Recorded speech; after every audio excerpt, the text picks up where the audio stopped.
சிவபிரகாஷ், அதே மாதிரி சதீஷுக்கு மரண தண்டனை விதித்து நீதிபதி உத்தரவு பிறப்பிக்கப்பட்ட நிலையில் நீதிபதி வேறு ஏதேனும் குறிப்பிட்டிருக்கிறார்களா? அது குறித்த விவரங்கள். இந்த வழக்கை பொறுத்தவரையிலும் ஏற்கனவே பெண்கள் வெளியில் வரக்கூடிய பெண்களுக்கு எதிராக நிகழ்த்தப்படும் குற்றங்கள் குறித்து நீதிபதி சில அப்சர்வேஷன்களை வழங்கி இருந்தார். அப்படிப்பட்ட நிலையில்தான் இந்த வழக்கின் இறுதி விசாரணையானது கடந்த 27ஆம் தேதி நடைபெற்றது. அப்போதுதான் அந்த இறுதி விசாரணையின் முடிவில் சதீஷை குற்றவாளி என்று நீதிமன்றம் அறிவித்திருந்தது. அதே போல வெளியில் வரக்கூடிய ஒரு பெண், அந்த பெண்ணுக்கு பாதுகாப்பு அளிக்க வேண்டியது அரசின் கடமை என்றும், அதே போல அப்படி வரக்கூடிய ஒரு பெண்களை அவர்கள் விருப்பத்திற்கு மாறாக அவர்களுடன் பேச முயற்சிப்பதும் எதுவாக இருந்தாலும் செய்யக்கூடாது. ஒவ்வொரு பெண்ணின் தனிப்பட்ட விருப்பம் யாருடன் பேச வேண்டும் பேச வேண்டாம் என்பது.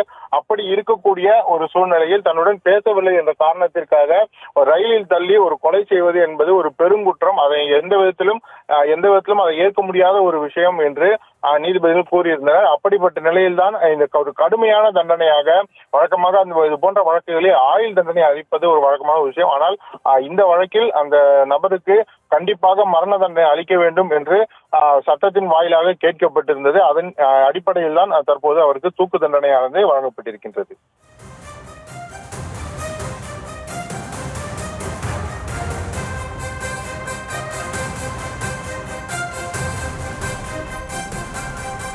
சிவபிரசாத், இந்த வழக்கோட பின்னணி என்ன? அது குறித்த விவரங்கள். வணக்கம்.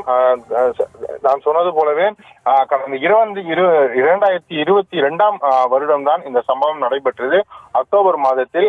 அதாவது சதீஷை பொறுத்தவரையிலும் அந்த சதீஷும் சரி, அந்த இறந்த பெண்ணும் சரி, அவர்கள் இருவரும் பறைமலையில் இருக்கக்கூடிய அந்த காவலர் குடியிருப்பில் வசித்து வந்தனர். அவர்கள் இருவரும் நண்பர்களாக இருந்து வந்த ஒரு சூழ்நிலையிலும் சதீஷுடன் பேசுவதை அந்த பெண்ணின் பெற்றோர் விரும்பாத ஒரு காரணத்தினால், உன்னுடன் நான் பேச விரும்பவில்லை, என்னை இனிமேல் பின்தொடர வேண்டாம், என்னிடம் பேச வேண்டாம் என்று அந்த கல்லூரி மாணவி கூறியிருக்கின்றார். இதன் காரணமாக சதீஷின் அழைப்புகளையும் அவரை சந்திப்பதையும் வெளியில் பொது இடத்தில் பார்த்தால் கூட அவரிடம் பேசாமல் அவர் ஒதுங்கி சென்ற ஒரு சூழ்நிலை நிலவியது. இதன் காரணமாக விரக்தி அடைந்த சதீஷ் தொடர்ந்து அவர் கல்லூரிக்கு கிளம்பி சென்ற அந்த மாணவியை பறைமலை ரயில் நிலையத்தில் நிற்க வைத்து அங்கு அவருடன் பேச முற்பட்டிருக்கின்றார். அப்போதும் அவர் இல்லை, நாம் பேச வேண்டாம் என்று அவர் குறிப்பிட்டதும் பேச விருப்பப்படவில்லை என்று அவர் குறிப்பிட்டார். இதன் காரணமாக மேலும் விரக்தி அடைந்த சதீஷ் அவருக்கு இருந்த கொலைவெறியில் அந்த பெண்ணை தாம்பரம் நோக்கி சென்ற அந்த ரயிலின் மீது, அந்த ரயிலின் குறுக்கே அந்த பெண்ணை தள்ளிவிட்டார். இதன் காரணமாகத்தான் அந்த பெண் உயிரிழந்தார். அப்படிப்பட்ட ஒரு சூழ்நிலையில் அப்போது இந்த வழக்கின் காரணமாக சிசிடிவி ஆதாரங்களின் மூலமாக கைது செய்யப்பட்ட சதீஷ் கிட்டத்தட்ட கடந்த 2 வருடங்களாக சிறையில் தான் இருந்தார். அதன் பிறகு 2 வருடங்களாக சிறையில் இருப்பதாகவும் தனக்கு ஜாமீன் வழங்க வேண்டும் என்றும் கூட அவர் மனு கொடுத்திருந்தார். அப்படிப்பட்ட நிலையில் தான் அவருக்கு ஜாமீன் வழங்கக்கூடாது என்றும், அந்த கொலை குற்றத்தையும் நேரில் பார்த்த சாட்சியங்களும் இருக்கின்றது.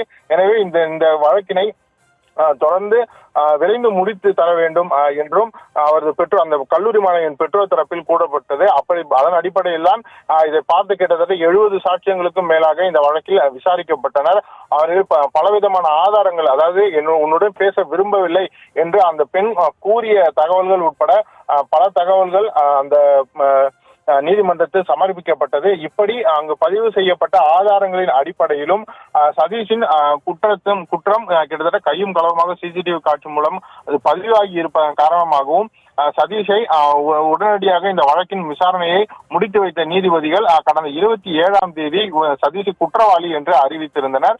அதன் அடிப்படையில் தான் இன்று அந்த குற்றவாளி என்று அறிவித்ததன் பிறகு அவருக்கு என்ன தண்டனை வழங்கப் போகிற நீதிமன்றம் என்ற தண்டனை விவரங்களை இன்று அறிவிப்பதாக கூறியிருந்தனர். அதன்படிதான் இன்று இறுதியாக வழங்கப்பட்ட தீர்ப்பில் சதீஷுக்கு மரண தண்டனை அளிக்க வேண்டும் என்று நீதிமன்றம் முடிவெடுத்திருக்கிறது.